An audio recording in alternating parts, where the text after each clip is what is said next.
the Redeemed Christian Church of God, Anglican Diocese of Amish and Nnewi, and the Catholic Diocese of Onitsha. Continue to eat healthy, buy Erisco products, buy made in Nigeria, as we wish you loads of delicious moments with family and loved ones. Season's greetings from Erisco Foods Limited.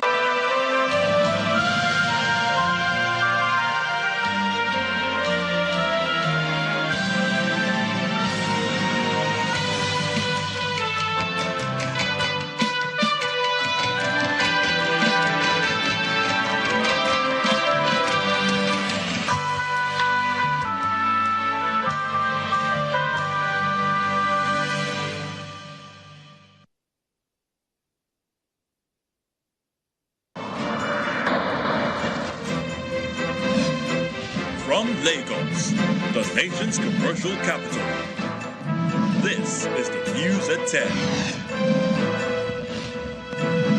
Live on Channels Television. Reporting tonight, Ayotunde Balogun.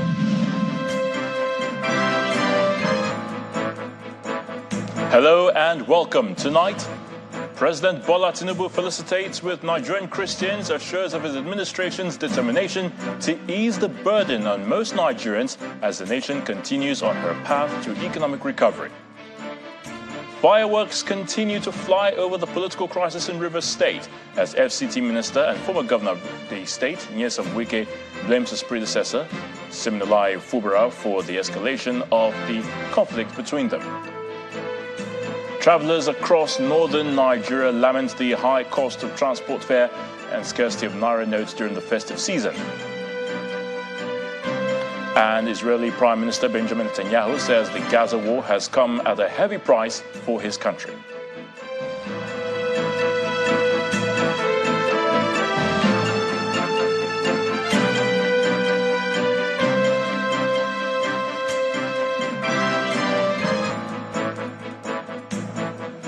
President Bola Tinubu is felicitating with Nigerian Christians on the occasion of Christmas, which marks the birth of Jesus Christ. In a message personally signed by him, the president reminds Nigerians that apart from merrymaking, Christmas is also a time to look out for each other, especially as many are going through one challenge or the other. President Tinubu, however, assures Nigerians of his administration's determination to ease the burden on most Nigerians as the nation continues on her path of economic recovery. The statement reads in part, "This year has been a time of transformation and relentless change in our country, and I am aware that the necessary reforms we are implementing to achieve a more prosperous, peaceful nation for all have imposed unique sacrifices. My administration will continue to implement palliative measures to ease the burden on the most vulnerable, address current hardships, and alleviate the suffering of all our nation's people." The president also called for prayers for officers of the military and their families.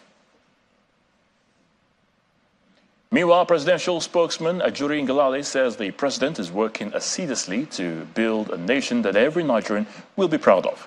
Mr. Ngalale, in an interview with Channels Television, says the president is committed to keeping his promise to prioritize the welfare of Nigerians at all times.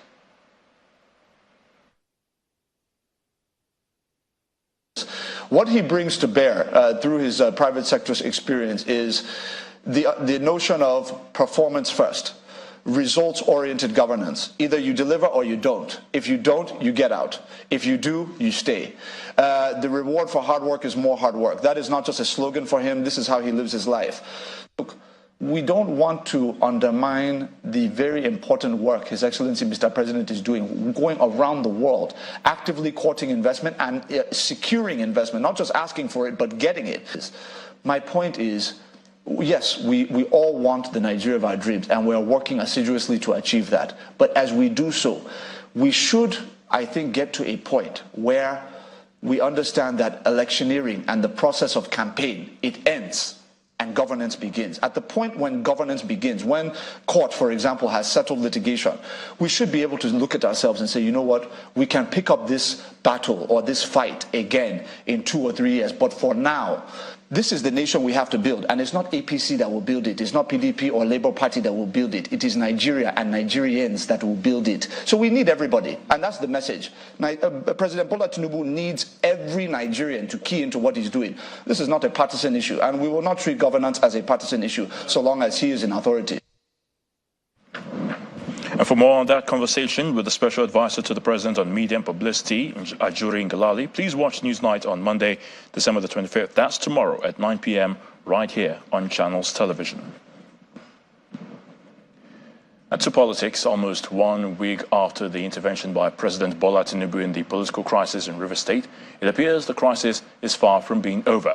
The FCT minister and immediate past governor of Rivers State, Nyesom Wike, who is one of the key players in the crisis, is blaming the Rivers State governor, Siminalayi Fubara, for the escalation of the conflict between them. The minister, who was speaking at a function in Port Harcourt, the state capital, accuses the governor of failing to abide by the resolutions reached with the president. He also faulted the narrative that the crisis had any ethnic coloration.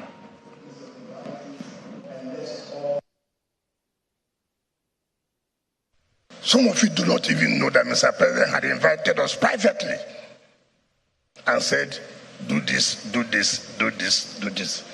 And you agreed. Before Mr. President. And you didn't do it. And President has now invited, okay, the larger state, come. We must tell our people the simple truth. I've done my own part. And I'm happy. And I'm doing well in Abuja too.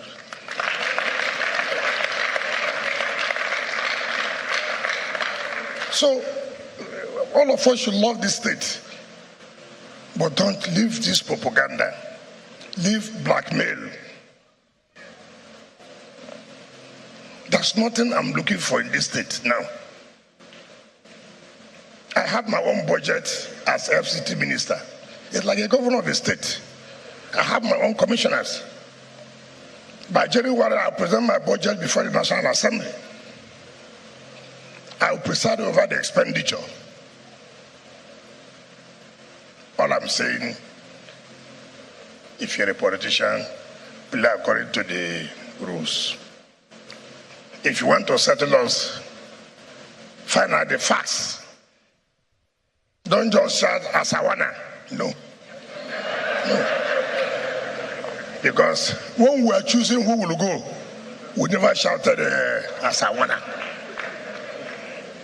Only we shouted, come, you will go and represent us.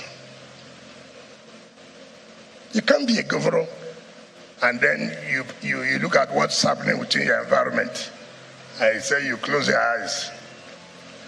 Part of governance is managing people. If you cannot manage people, they don't have business being in government.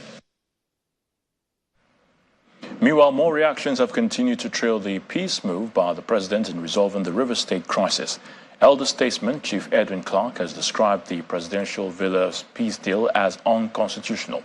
But Chief Clark, who was speaking during our political program, Sunday Politics, described the document as unbalanced.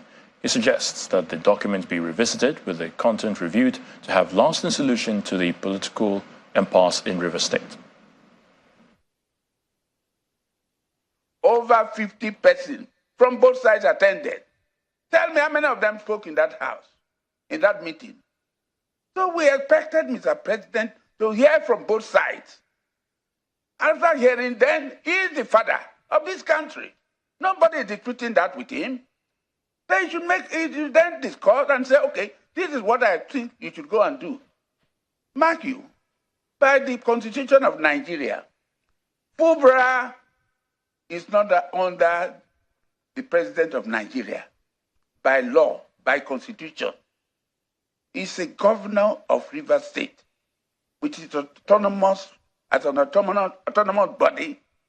It's not subsidiary. He has his own House of Assembly. He has his own judiciary. And whatever action he does must comply with the Constitution of Nigeria.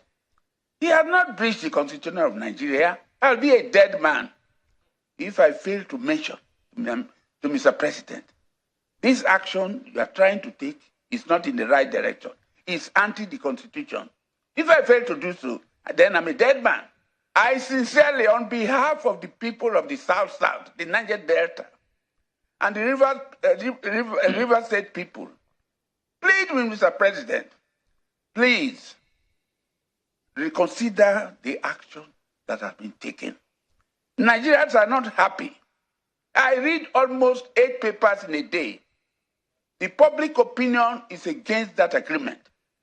99% of Nigerians, one of the newspapers yesterday, half of it was against that agreement. Mr. President, you are not a dictator, you are a Democrat. You have practiced this when you are in Lagos. 2 other stories. The Anglican Primate Archbishop Henry Ndukuba is asking the federal government to take decisive steps to address insecurity and the rising cost of living in 2024. Now, the cleric, who was speaking during a media parley in Abuja, is worried that not much has changed since the current administration came on board 6 months ago. According to him, challenges such as kidnapping, communal attacks and corruption are on the rise, and he's asking the president and his team to come up with solutions to dealing with the problems. The cleric is, however, optimistic that the economy could improve if the government diligently implements the 2024 budget.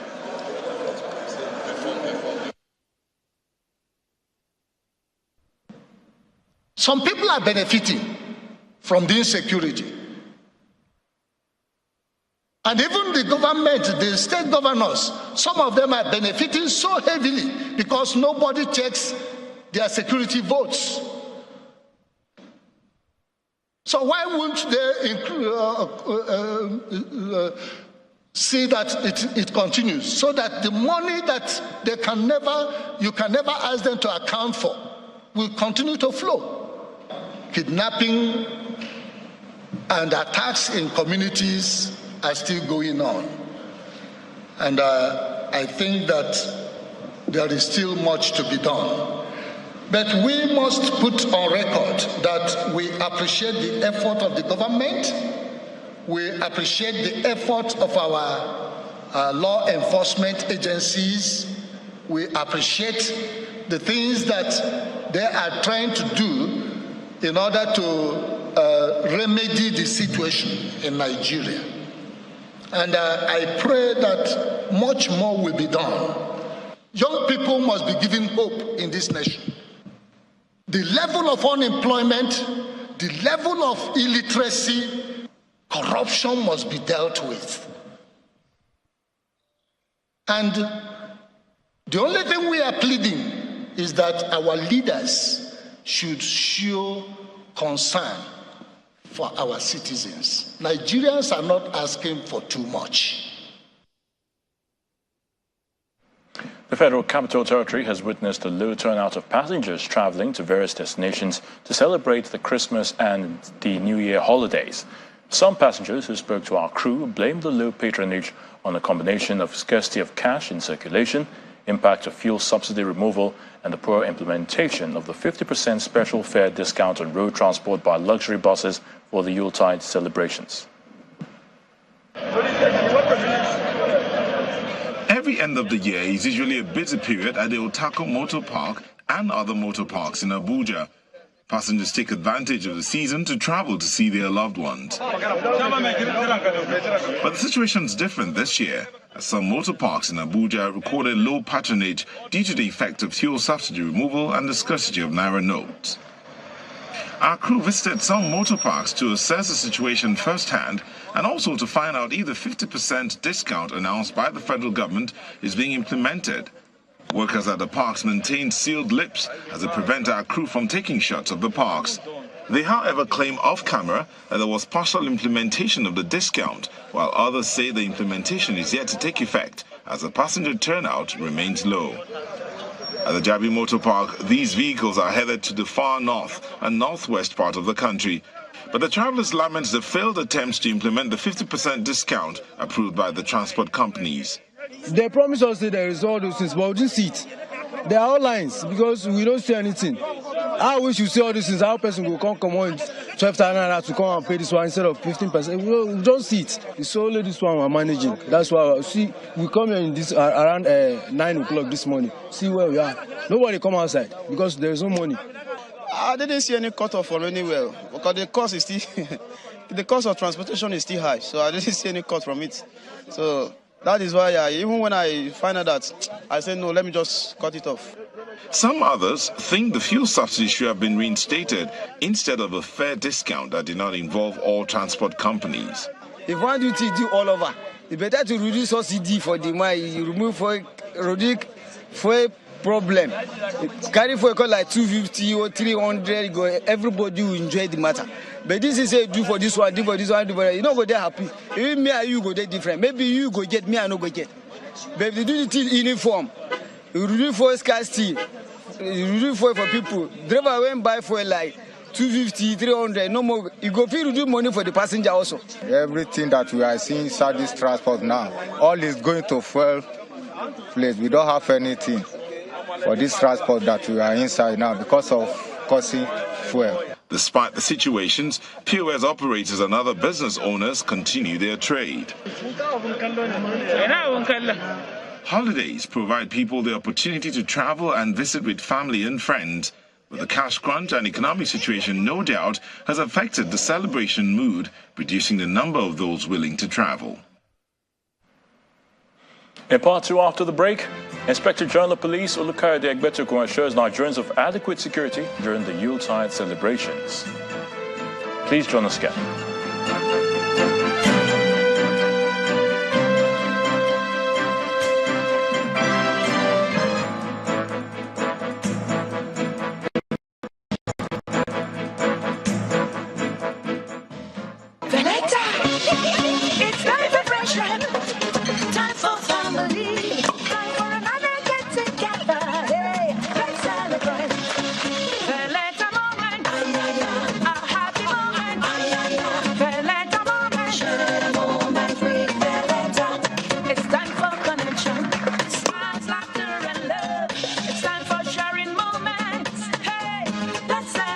Enjoy every moment with the goodness of Valletta sparkling fruit drink. Available in 75cl and 37.5cl bottles and comes in red grape, white grape, and peach variants. Another product of premium quality from Intercontinental Distillers Limited, IDL. Valletta sparkling fruit drink. Celebrate every moment. Valletta!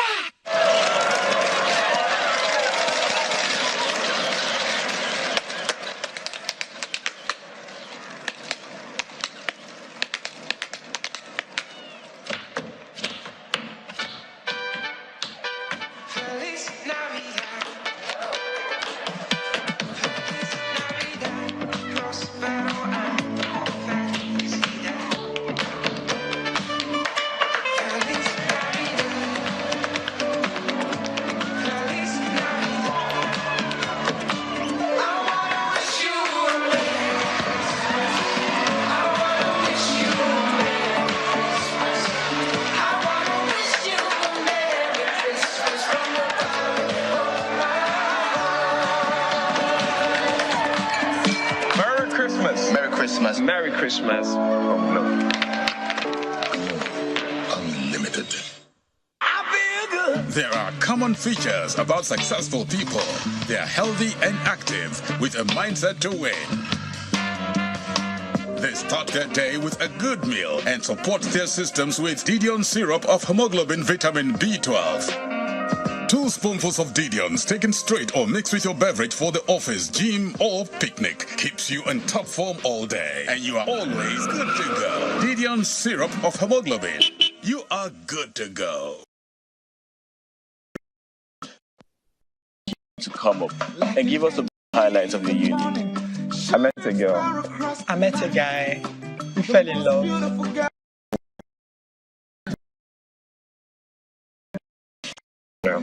No, you don't need to be nervous. I actually thought that was cute. I love you too.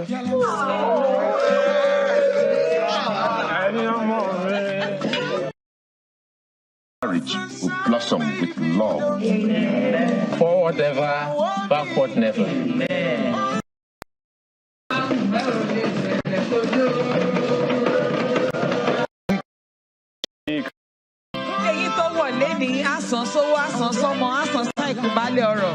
And Richard. Muso. I love you.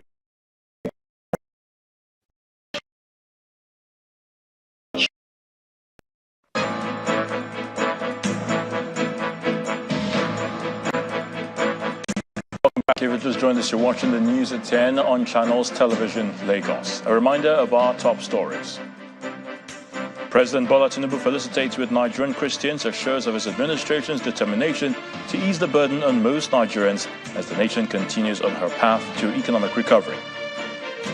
Fireworks continue to fly over the political crisis in Rivers State as FCT Minister and former Governor of the state, Nyesom Wike, blames his successor, Siminalayi Fubara, for the escalation of the conflict between them. Travelers across northern Nigeria lament the high cost of transport fare and scarcity of naira notes during the festive season. And Israeli Prime Minister Benjamin Netanyahu says the Gaza war has come at a heavy price for his country.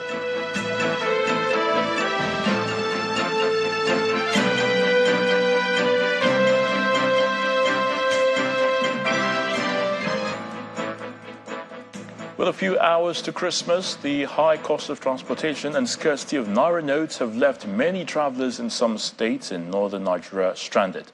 Residents who are traveling from Kaduna, Taraba and Plateau states to various parts of the country for the Christmas celebration lament the astronomical increase in transport fare, which they say is far more than what they used to pay before the Yuletide season.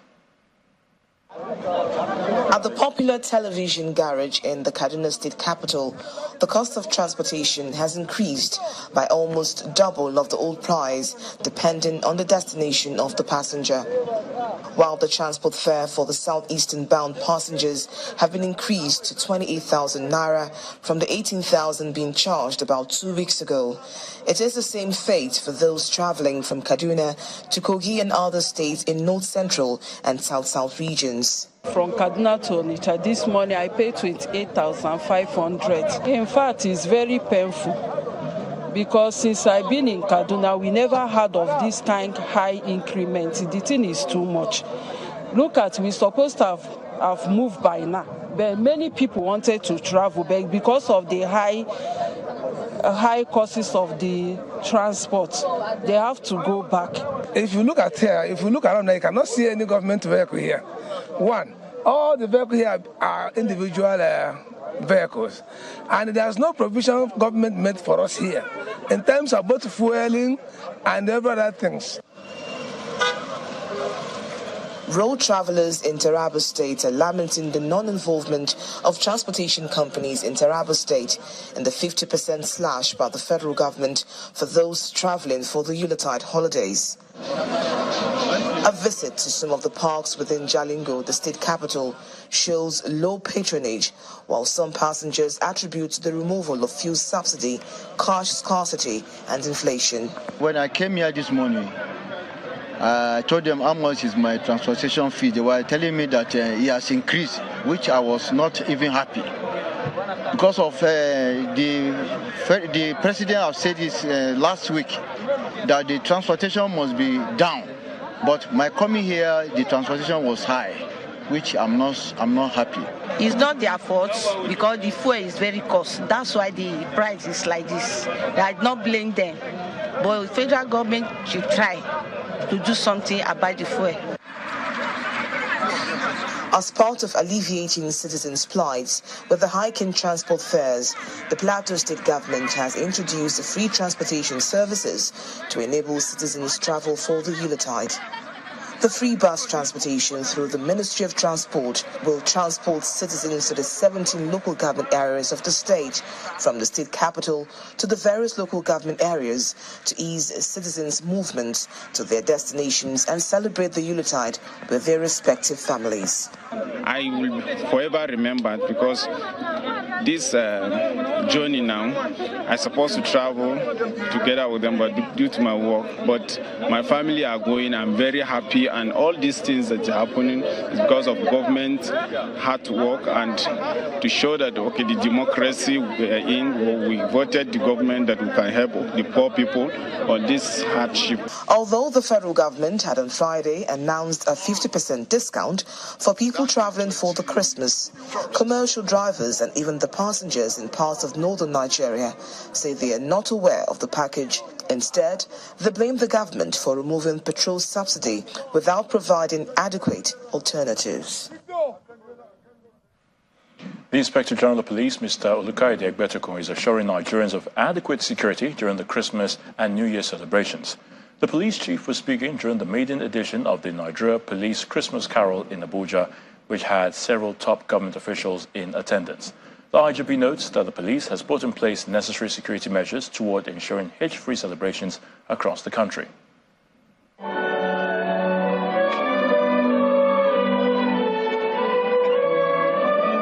The Nigerian Police Force is organizing this Christmas carol as an avenue to bring Nigerians together to celebrate and be encouraged to live peacefully with one another.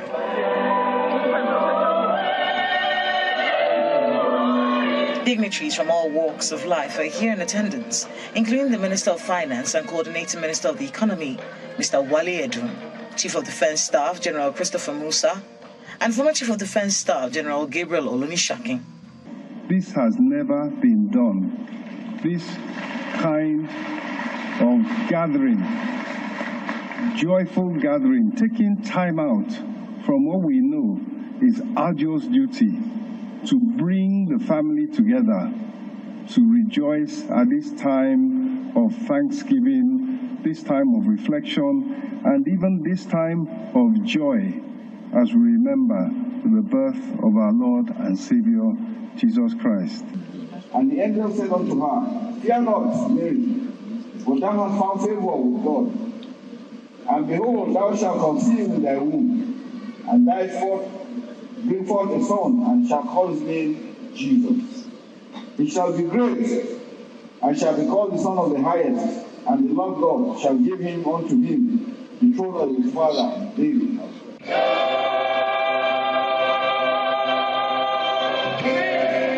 The atmosphere is heavenly, with the stage background and the choirs in their hundreds making the event unique.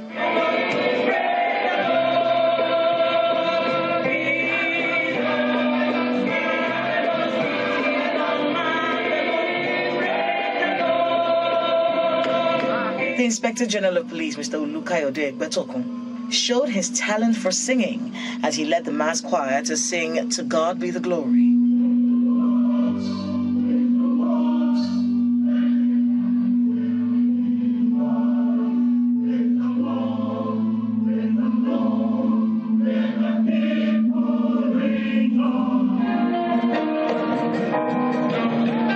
Another highlight is the performance of 10-year-old Mr. Emmanuel Oluwashona, also known as Minstrel Emma Sax.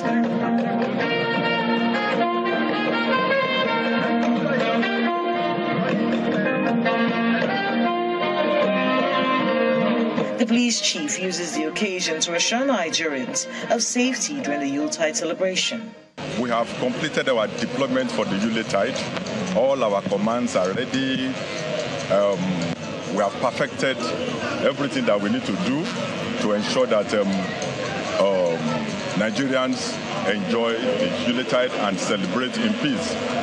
The police is hoping to make the event an annual celebration to foster peaceful coexistence across the country. The Nigerian Immigration Service says no Nigerian citizens should be denied entry into the country as long as they can prove their citizenship, even if they are traveling with expired passports. The NIS says it has sent a document to embassies, high commissions, concerned parties and airlines to that effect. The NIS, which made the clarification via its X handle, added that you cannot refuse a Nigerian with a valid means of identity, expired or not, into his or her country. The document from the Controller of Nigeria's Immigration Service states that all entry and exit points, as well as passport offices, are directed to open up help desks where passports are to be issued to Nigerians in 2 weeks. As part of efforts to celebrate the return of peace to Kaduna State, the people of southern Kaduna are asking residents of the state to turn up en masse as they host the Made in Southern Kaduna Festival. Addressing a news conference in Abuja, the chairman of the Central Planning Committee, retired Rear Admiral Ferguson Bobai, says the decision to hold the festival after an 8-year break is due to the relative peace being enjoyed in the region and state for some time now. Decided that the 57 communities that make up Southern Kaduna should come together in Kafanchan from 28th to 30th of December to, showcase our cultures. And in that wise, we selected a theme for this festival to be experience unity, celebrate culture. The essence of this is that for the past 8 years, the narrative coming out from southern Kaduna has been that of killings, and so on. But we have seen light in the tunnel, particularly with the coming of the new administration. And the change of administration in Kaduna particularly had heralded some element of peacefulness, some elements of calmness, and assurance of security in southern Kaduna. And we thought it wise that, as the military will say, that in combating insecurity, there are two ways you can do. That is the kinetic and the non-kinetic means. Well itself essentially drives through the process of the non-kinetic way of ensuring that security is fully entrenched in southern Kaduna. Still ahead on the news at 10, federal government flags off the dry season farming in Benue State with the distribution of irrigation pumping machines to rice farmers. Please stay with us.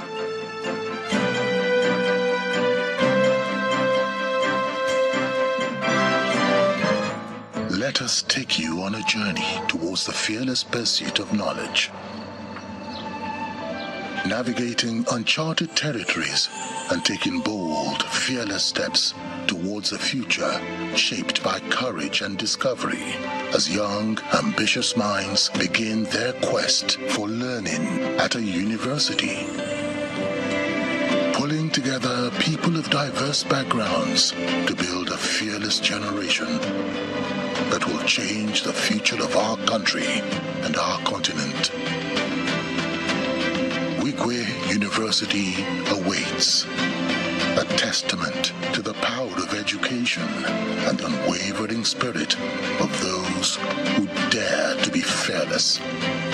Wigwe University, where the fearless make history. Now open for admission into the 2024-2025 session.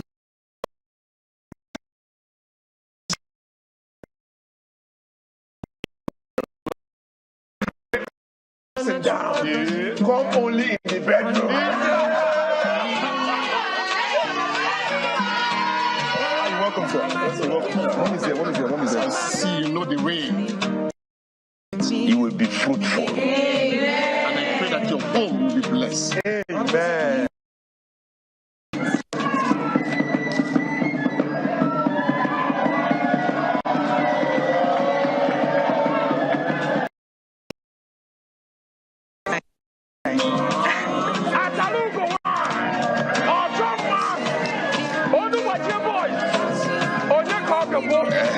And we lived happily ever after.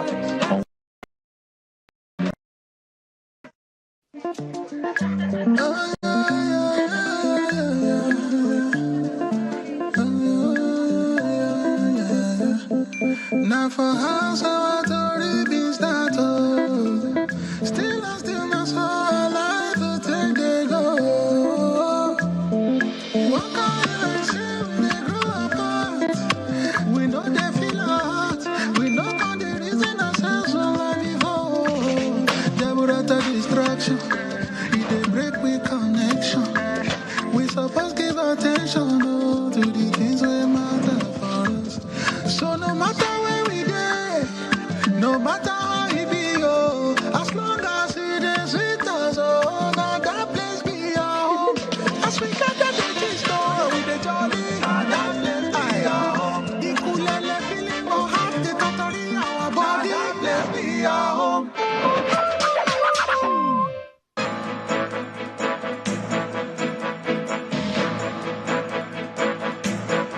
Welcome back.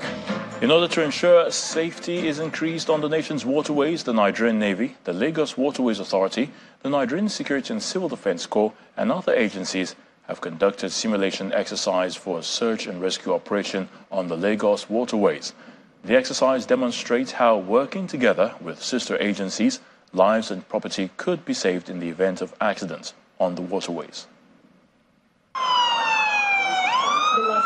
The Nigerian Navy, Lagos State Waterway Safety Authority, LASWA, The Nigerian Maritime Administration and Safety Agency, NDLEA, and other sister agencies are conducting a search and rescue exercise in Lagos.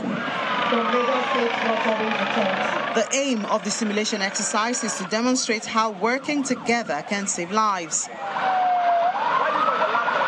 This is a simulation exercise to demonstrate how lives can be saved when accidents happen on the water.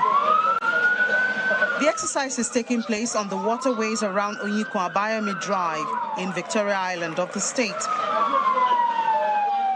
The participating agencies create a real-life scenario with boats and helicopters. Nigerian Navy, clinic and ambulance from the Lagos State Waterway Safety Agency, LASWA, are also deployed for the exercise. The special guest of honor and governor of Lagos State is represented by the Commissioner for Transportation, Mr. Oluwaseun Oshiyemi. He says collaboration is a necessity in tackling such life challenges. Well, it's going to be an intentional and deliberate plan to do that. I'm glad you also realize that it's going to be quite costly to maintain this. But of course, on a case-by-case, we don't need to deploy all of what you've seen today all at once. But of course, we deploy what we more than enough to salvage the situation. Be that as it may, would also set out plans and roll out plans come 2024 to ensure that, yes, we have a backup plan and a financial plan to back this up. So all of this is just about adequate planning, I would say. For the flight officer, Western Naval Commander Rear Admiral Mustafa Hassan, interagency collaboration is key to enhancing national security, while the representative of other agencies pledge readiness to collaborate with other sister agencies to ensure maritime safety. There's a plan also for the Nigerian Navy and NIMASA to conduct a search and rescue operation offshore. That is to also boost the confidence of international traders and all, to show that whenever there's a mishap at sea, we will be there at short notice to intervene. We believe that through those, not just doing these simulations alone, those quarterly engagements we have will then be able to help us be able to, one, plan for execution. So that is what we intend to do. Apart from just doing these simulations, is also to be able to have those engagements and, of course, be able to have that place where we can come together at any point in time and in any emergency and be able to support each other. NIMASA is delighted to cooperate and collaborate with institutional stakeholders with corresponding responsibilities in addressing emergencies within our maritime domain as they may occur. And we believe that more can be achieved together with effective collaboration.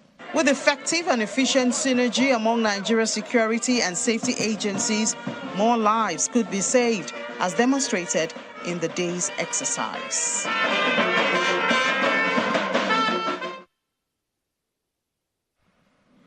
Operatives of the National Drug Law Enforcement Agency, the NDLEA, say they have intercepted millions of tramadol 225 mg pills, thousands of codeine bottles, and bags of Canadian loud consignments arriving in the country ahead of the Christmas celebration. The NDLEA says the operation foiled desperate attempts by the transnational criminal organizations to flood Nigerian communities with large quantities of assorted illicit drugs during the holiday season. In the same vein, operatives from the agency's Lagos command conducted a search operation on 2 shops at the Trade Fair complex in Ojo, Lagos, and recovered 258 cartons of codeine-based cough syrup and 8 cartons of codeine tablets. Over the week, NDLEA operatives in Abuja also intercepted a waybill consignment of 25,000 tramadol pills, while their Anambra counterparts arrested 2 suspects at Onitsha Head Bridge, conveying 1,350 tablets of Rofinol and 46 grams of designer drugs. Operatives in Delta State raided the home of a drug kingpin in a joint operation with the military and recovered bags of cannabis weighing 353 kilograms and discovered 435.1 kilograms of cannabis sativa from a warehouse in Trans-Ekulu, Enugu East local government area. Over 400 vulnerable households who are victims of insurgency in the Northeast have received the first phase of the distribution of food items under interventions of the President Bola Tinubu administration. The program, which was flagged off in Adamawa State by the Minister of Education, Professor Tahir Maman, is part of measures taken by the federal government to reduce the suffering of Nigerians as a result of its economic policies. The northern parts of Adamawa State affected by activities of Boko Haram are still recovering from the devastation and trauma despite the return of normalcy in the areas, and now the increasing high cost of living, especially during the Yuletide, has made the situation worse. Relief is however coming the way of the people, as the poor and vulnerable households gather here at the Buba Marwa Civic Center in Michika, the administrative headquarters of Michika local government area of Adamawa State, to receive rice and other food items distributed by the President Bola Tinubu's administration. The people of Michika have to thank God because since democracy was restored in the country, you have been benefiting from the Buba Marwa era to the present Minister of Education, who is also from Michika. I therefore urge you to support the APC government of President Bola Tinubu to succeed. General Buba Marwa, wanda tun lokacin ana damawa da shi har yau. The people are appreciative of the gesture.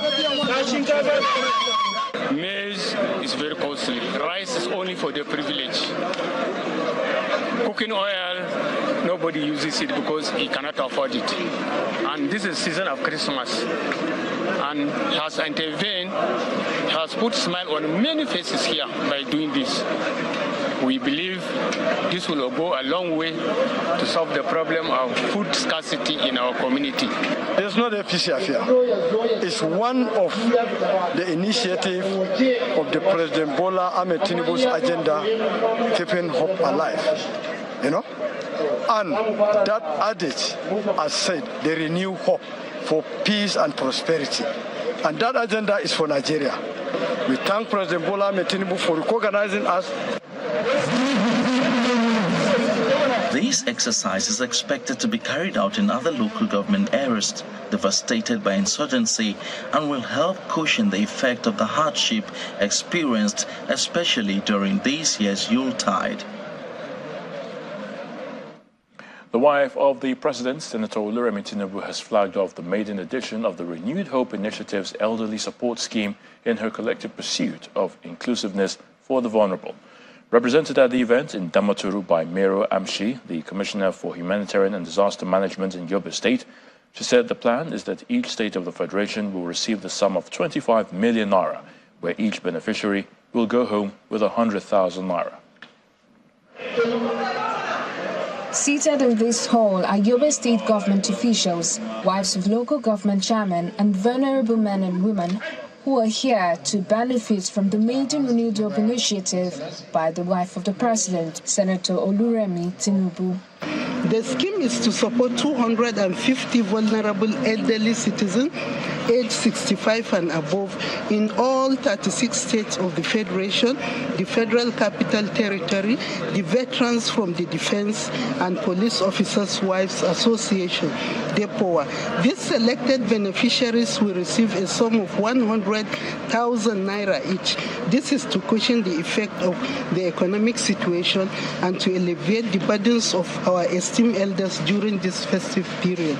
The Yobe State Governor, who was represented by the Speaker of the State's House of Assembly, pledged to support the program. The government of Yobe State and other tiers have welcomed the program.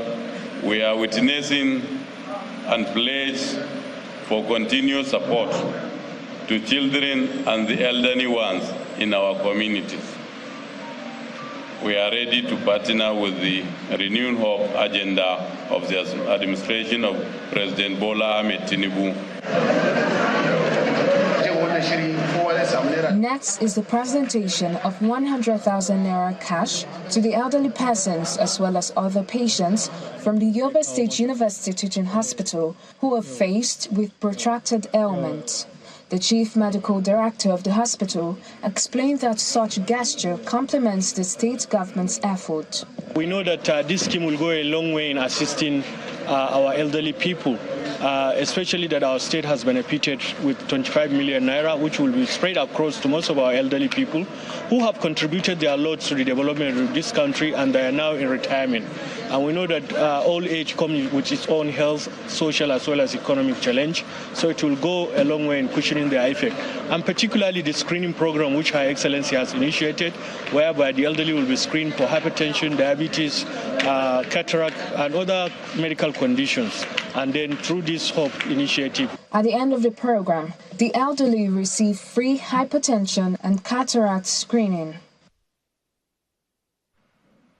The federal government has flagged off this year's dry season farming in Benue State with the distribution of irrigation pumping machines to rice farmers at the Lower Benue River Basin Development Rice Fadama land in Makurdi, the state capital.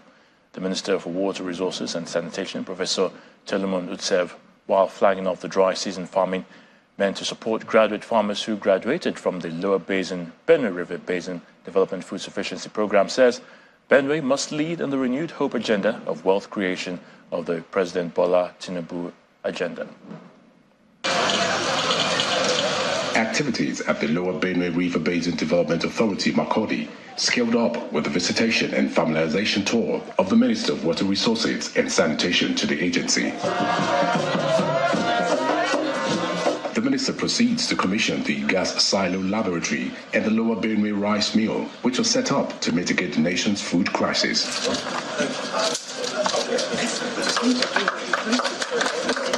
This is immediately followed by a meeting with over 50 graduates of the Lower Benue River Basin Development Food Sufficiency Program, where the minister commenced the initiative and pledged further support to upscale the nation's food sufficiency program through irrigation farming.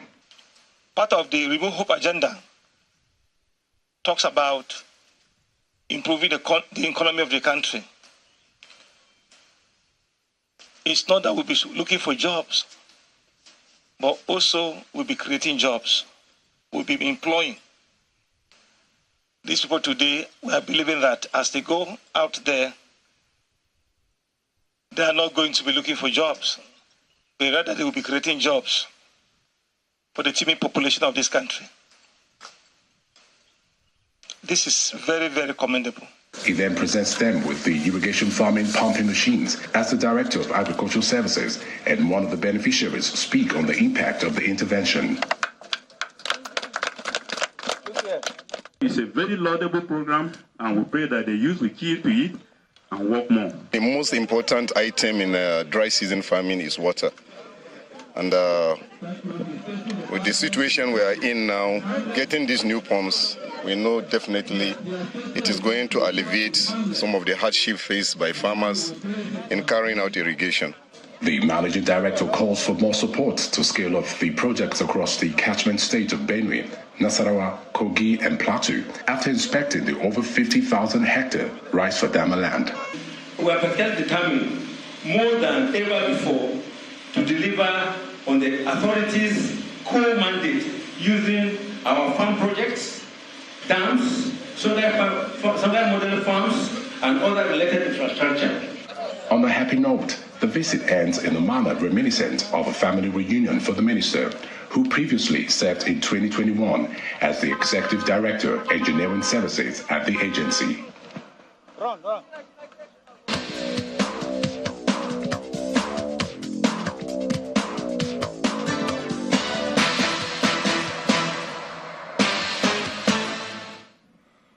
Welcome to Sports News. Former national under-17 and under-20 player Peter Nketiah says Super Eagles head coach Jose Peseiro should have given opportunities for more home-based players to prove themselves in his provisional squad submitted to CAF for the Africa Cup of Nations in Côte d'Ivoire. In the team's 40-man list, just 3 home-based goalkeepers made the list. The former Wanyawa National and Julius Berger FC player told Channels Television in Lagos that there are also players back home who can also make their mark at the tournament. For us to be able to win tournaments, we need to get our best legs. And I want to say here, without mentioning word, that Peseiro was part of this Super 8 and Super 6 program that was held at the Onikon Stadium. Several talented home-based players that were discovered, but at the end of the day, you invite them to the camp, you don't give them opportunity to play. How do you get how do you develop their talents? My own cry is that everybody should be invited. Everybody should be given maximum opportunity to fight for church. You will find out that the foreign-based players, we are not saying they're not doing well, but at the end of the day, also give opportunity to the home-based players, because they also want to attend, make glory. They want to attend to that height also. But if we don't give them opportunity, how are they going to develop? That is the big question here. Former world champions Anthony Joshua and Joseph Parker re-established their heavyweight title credentials with victories on the same Riyadh bill in Saudi Arabia. We have more on the non-title bouts and other sporting stories across Europe. Former world heavyweight champion Anthony Joshua proves too strong for Otto Wallin, notching a technical knockout after 5 rounds of their non-title fight in Riyadh. Victory gives Joshua his 3rd win from as many bouts in 2023. The win pushes us onto higher heights. That's the great thing about boxing. But if you come short, definitely keep on striving for greatness if you're a competitor. So I would have never given up if I fell short today. No way. I'm not too sure what can happen from here, but I'm sure from a fan perspective, they'll be more annoyed. For me, I always understand how this game is. It's, you never know. This is elite level boxing. I believe I'm a massive threat. I still think Wilder's a threat, and I still think it does amazing numbers if we get it on. But I'll leave that down to my management, trainers, promoters to make the decision. I'm down to fight anyone, whenever and whoever. On the same night in Riyadh, Joseph Parker outboxed fellow former world heavyweight champion Deontay Wilder in a unanimous points decision win. 118 to 111, 118 to 110, 120 to 108 in the New Zealander's favour. I think inactivity played a big part, but just the plan. I think the plan that we had and sticking to it, he wasn't able to, do what he wanted to do. And I came out with a plan, worked very hard this year, executed the plan that Andy had in place, and I felt good in the ring. And activity was very important. And it's good to get this win to finish the year off. Merry Christmas to us.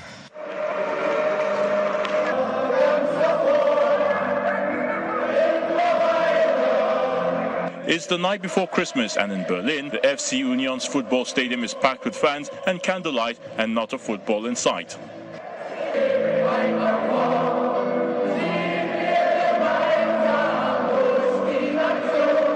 The annual Christmas sing-along has been going strong since 2003, when a handful of fans illegally entered the stadium with mulled wine and cookies and sing a few songs.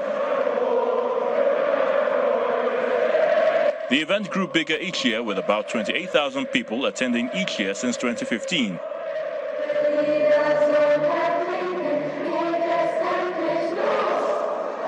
The songs are a mixture of well-known Christmas staples like Silent Night and football songs.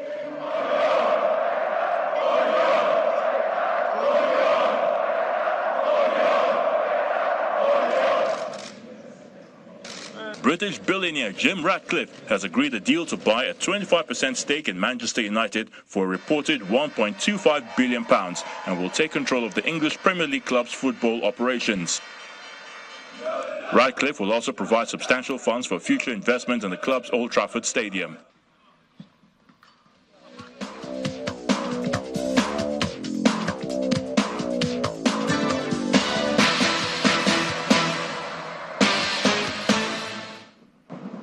Israeli Prime Minister Benjamin Netanyahu has described the war in Gaza as a very heavy price for his country, but that his forces had no choice but to keep fighting.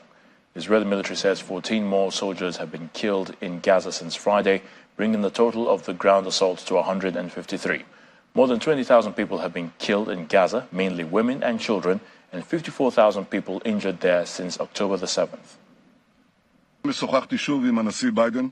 The Israeli Prime Minister's comment came on Sunday, a day after one of the deadliest days, where military authorities said 14 more soldiers were killed in Gaza on Friday, raising to 153 the number of Israeli soldiers killed in the war. Benjamin Netanyahu promised Israeli forces will continue with full force until the end, reiterating his goals of eliminating Hamas and ensuring the safe return of hostages held in Gaza. While addressing his cabinet on Sunday, he dismissed reports that the United States had convinced Israel not to expand its military activity. He said that as a sovereign state, Israel's decisions in the war are based on operational considerations. Earlier in the day, Army Chief of Staff Lieutenant General Herzi Halevi visited Gaza battle sites as Israel fought to wrest full control of northern Gaza from Hamas militants. In a video released, he was seen walking through Gaza, speaking with soldiers and officers on the ground and being briefed in what seemed to be a house. From inside Gaza, however, smoke billowed over the Palestinian enclave as Israeli bombing continued in the northern part. Israel says it's achieved almost complete operational control over northern Gaza and is preparing to expand a ground offensive against Hamas militants to other areas. UN Secretary-General Antonio Guterres called out Israeli forces on the modus operandi of the operation. The real problem is that the way Israel is conducting this offensive is creating massive obstacles to the distribution of humanitarian aid inside Gaza. An effective aid operation in Gaza requires security, staff who can work in safety, logistical capacity, and the resumption of commercial activity. These four elements do not exist.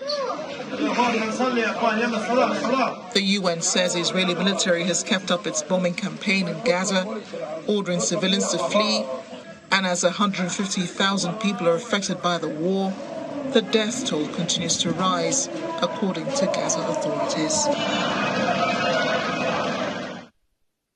At least 13 people have been killed following an explosion at a Chinese-funded nickel plant in Indonesia's Sulawesi Island. Authorities there say 8 of the victims were Indonesian and 5 Chinese. Initial investigations suggested that a flammable liquid ignited during repair work on a furnace, which caused nearby oxygen tanks to explode. An initial explosion caused several other blasts, since there were many other oxygen tanks nearby. The fire was extinguished hours later. Indonesia is the world's top producer of nickel, which is used in electric car batteries and stainless steel. On this Christmas Eve in Spain, thousands of Santas ran through central Madrid in the traditional charity race to raise money for the Red Cross. Children were not left out in the race, as they dressed as elves in green robes and ran in the 5-kilometer race along Madrid's Paseo de la Castellana Avenue. Organizers say the race is the largest of its kind in the world. They got up bright and early for the run. These are not professional Santas, just regular people donning Santa suits, all eager to participate in what has come to be known as the largest Santa run in the world.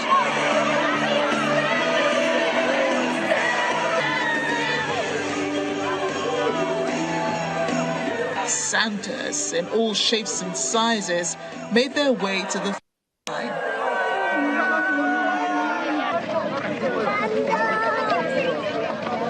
Children who joined in wearing elves' costumes.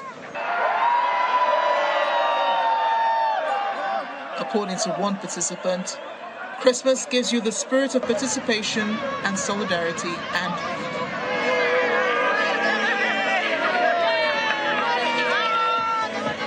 There were no clear winners, but the fun of it all seems to have been.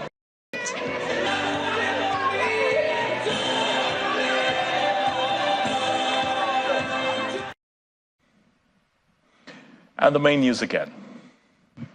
President Bola Tinubu today felicitated with Nigerian Christians. And the president in his Christmas message also assured of his administration's determination to ease the burden on most Nigerians as the nation continues on her path to economic recovery. Fireworks has continued to fly over the political crisis in Rivers State as FCT Minister and former Governor of the state, Nyesom Wike, has blamed his successor, Siminalayi Fubara, for the escalation of the conflict between them. And Israeli Prime Minister Benjamin Netanyahu today said the Gaza war has come at a heavy price for his country.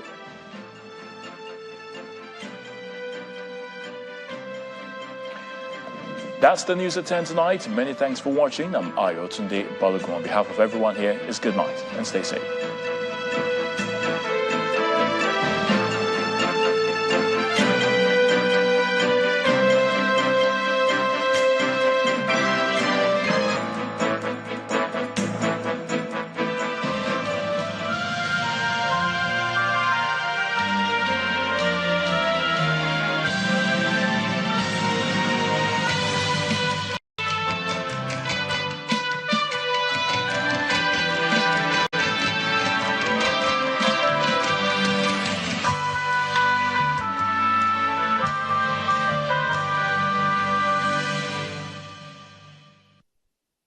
Stay connected to the world with Channels TV Podcast and get all the trending stories. Simply log on to channelstv.com, click on podcast, select the program of your choice, and listen.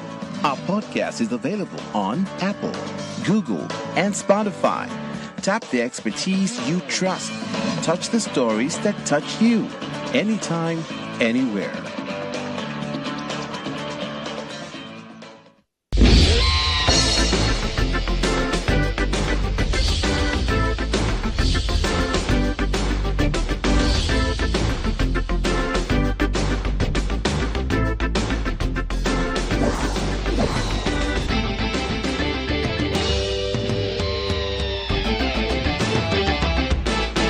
Hello and welcome to Diaspora Network, where we showcase Nigerians making their country proud around the world. I'm Teniola Oyetayo. On the program today, we have the pleasure of meeting Adari, a children's book author, preserving and sharing African lessons and culture through the art of storytelling in the United States. In our special report, we explore various mediums used to pass down Nigerian heritage, ranging from language to fashion. But before we dive into all that, let's take a quick look at the news of the week. Nigerian professional footballer and Napoli striker Victor Osimhen has been crowned the 2023 African Footballer of the Year at the Confederation African Football Awards in Marrakesh, Morocco. This is the first time a Nigerian has picked up the title since Nwankwo Kanu in 1999, and the 24-year-old narrowly beat Egypt's Mohamed Salah and Morocco's Achraf after a stellar 2022-23 season. It's a dream come true for me. I want to thank everyone that have seen me through life's journey in achieving my dreams, in achieving my goals. I appreciate Nigerians for their support. I appreciate Africa for putting me on the map, for encouraging me, for defending me, regardless of my shortcomings. Thank you so much. Thank you very much. I appreciate you all. God bless you all. Thank you so much. At the ceremony, his compatriot, Barcelona forward Asisat Oshoala, also bagged a victory home, gaining her 6th Woman Player of the Year award. This year, Asisat became the first Nigerian footballer, male or female, to score in 3 World Cups. Both awardees wore the Nigerian flag colours, showing off their proud heritage. The UK government has taken another step in curbing immigration by introducing stricter visa rules. In a statement, Home Secretary James Cleverly said the new plan to slash migration levels will deliver the biggest ever reduction in the country's net migration, resulting in 300,000 fewer people coming into the UK in the coming years. The new rules include a rise for minimum wage criteria from £26,000 to £38,000 to qualify as a skilled worker visa. Caregivers will no longer be permitted to bring their dependents, and the Migration Advisor Committee has been asked to review the graduation route, which is also expected to affect the student visa. In the latest figures by the UK Office of National Statistics, Nigeria is ranked number 2